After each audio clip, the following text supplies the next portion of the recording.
O Senhor esteja convosco. Ele está no meio de nós. Proclamação do Santo Evangelho de nosso Senhor Jesus Cristo, escrito por São João.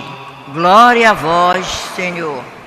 6 dias antes da Páscoa, Jesus foi a Betânia, onde morava Lázaro, que ele havia ressuscitado dos mortos. Ali ofereceram a Jesus um jantar. Marta servia e Lázaro era um dos que estavam à mesa com ele.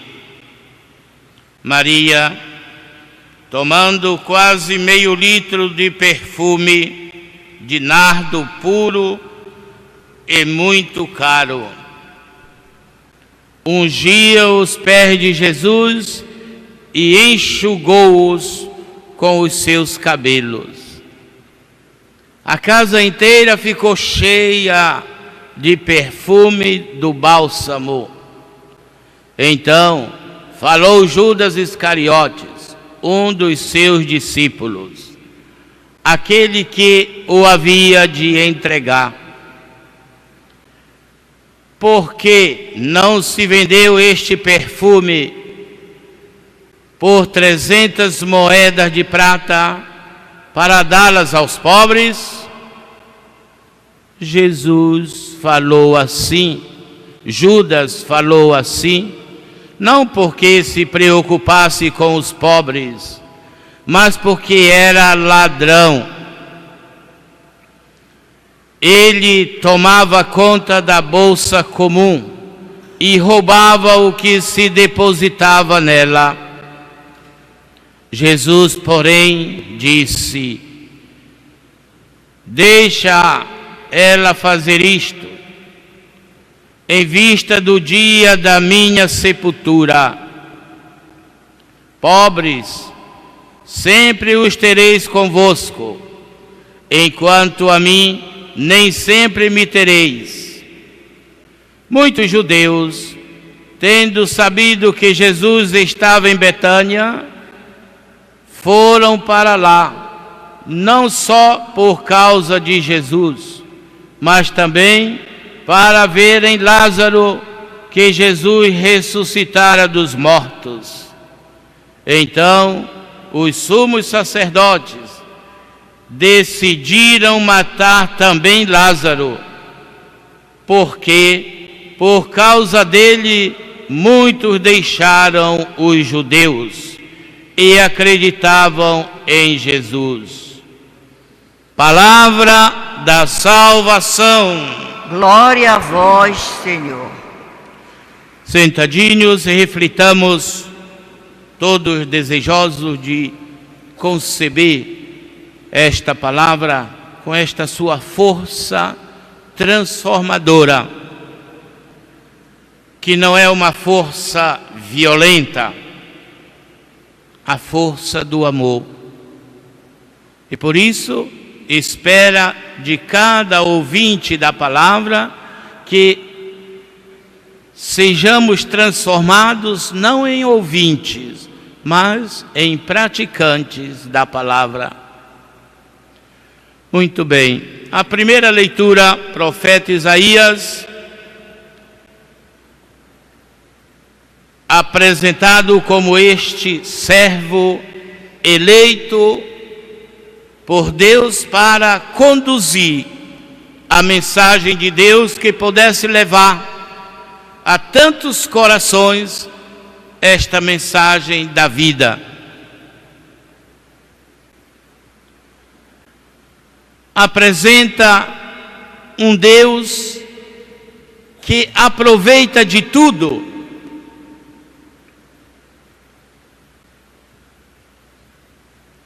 por menor que seja a ação humana, mas sendo feita por amor, sendo feita para servir, tem o seu valor diante de Deus.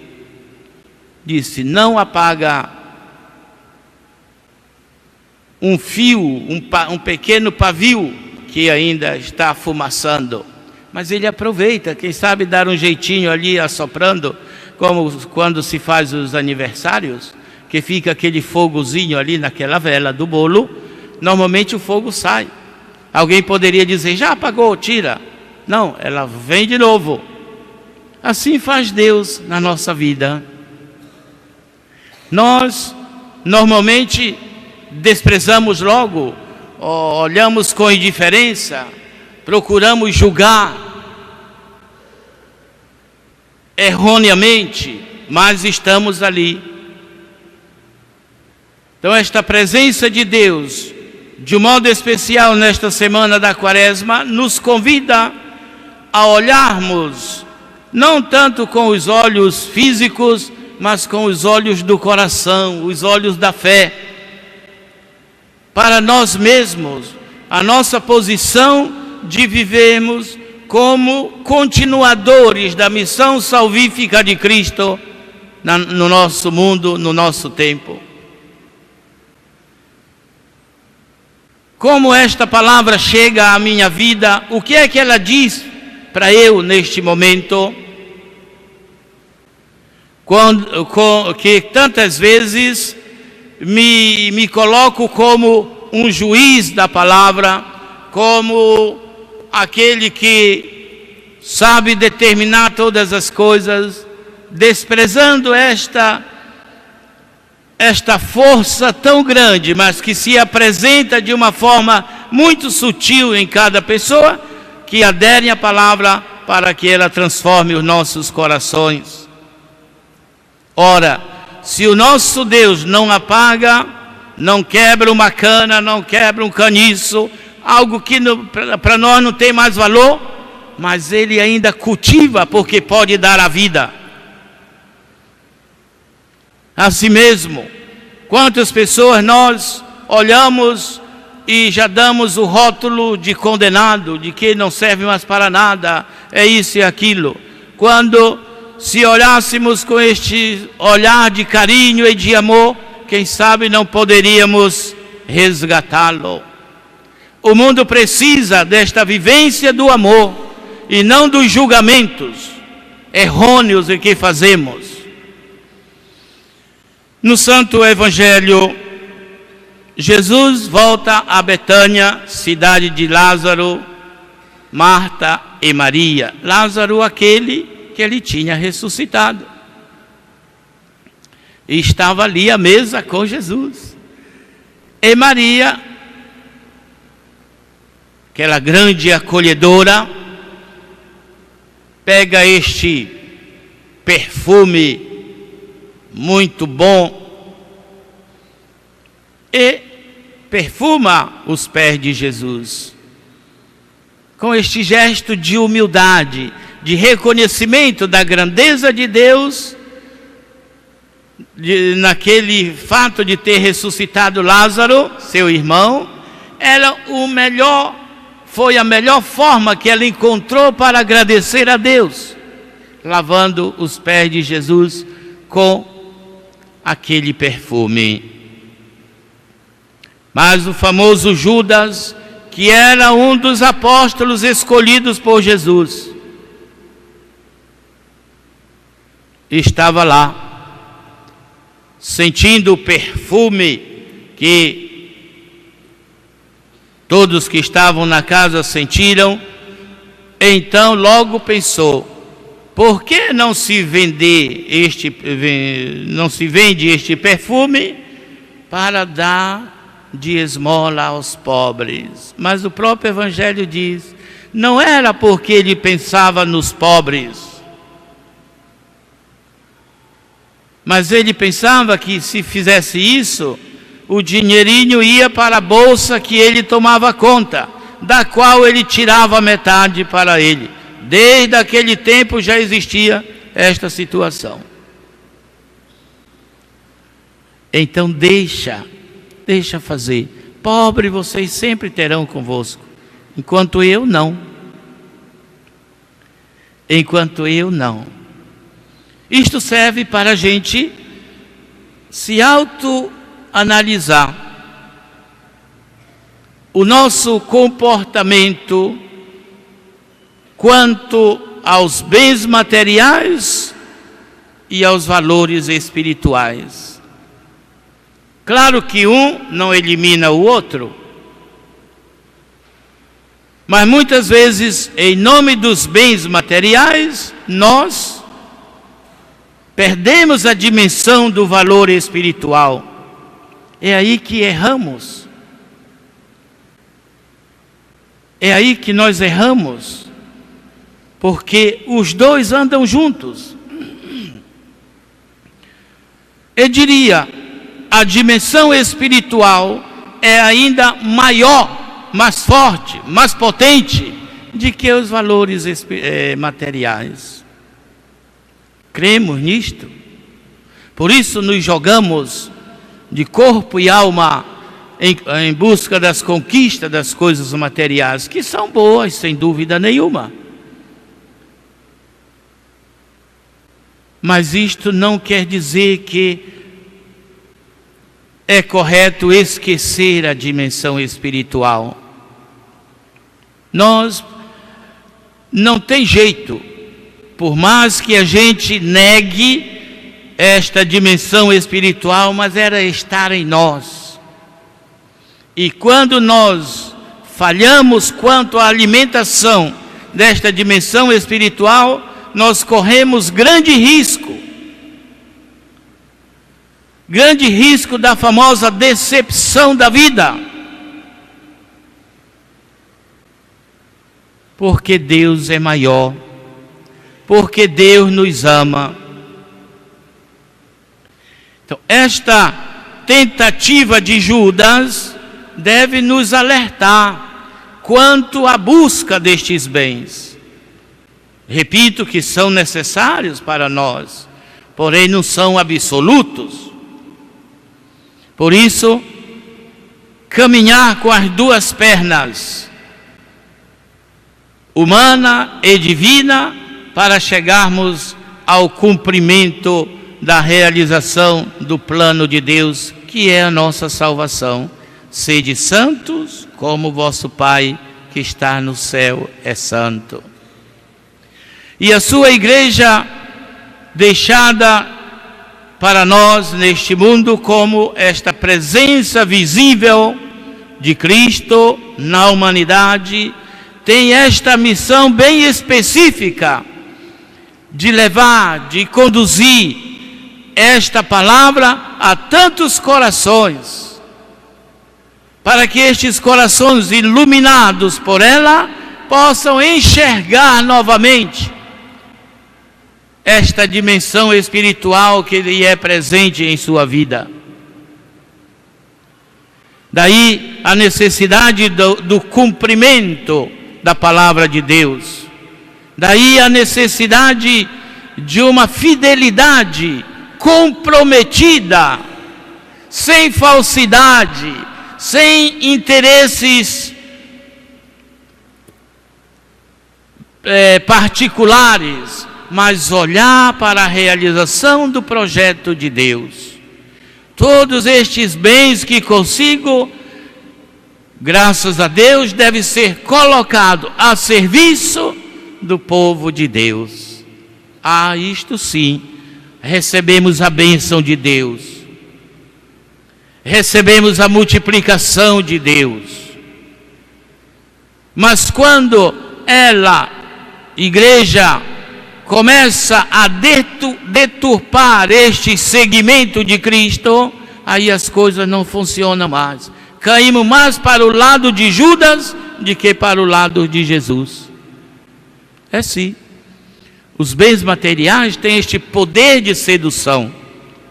E se nós não estivermos fortemente ligados a Jesus Cristo, a esta dimensão espiritual da vida, facilmente nós nos deixamos enrolar por esta falsa ilusão de felicidade que traz o dinheiro. Viver esta vida espiritual neste mundo é algo que precisa muito das nossas forças, do nosso esforço para realizar esta palavra de Deus nas minhas atitudes e ações. Não podemos misturar as coisas, que às vezes somos tentados. Temos sim o dever de colocar em primeiro plano Jesus Cristo, sem misturar as coisas, que corremos também este risco de fazer com que a palavra venha se adaptar aos meus desejos e às minhas necessidades, quando deve ser o contrário. Eu que devo ser lapidado pela palavra para poder me adequar a este projeto de Deus. Isto sim. E às vezes nós não damos esta devida atenção. Por causa desta atitude de Jesus, os judeus queriam matá-lo, porque muitos judeus deixavam o grupão dos judeus para fazer parte daqueles convertidos. É isto mesmo, meu povo. E ainda hoje estas coisas acontecem. Quando a igreja incomoda os cristãos pagãos, que temos tantos, ela começa a ser perseguida, ou aquele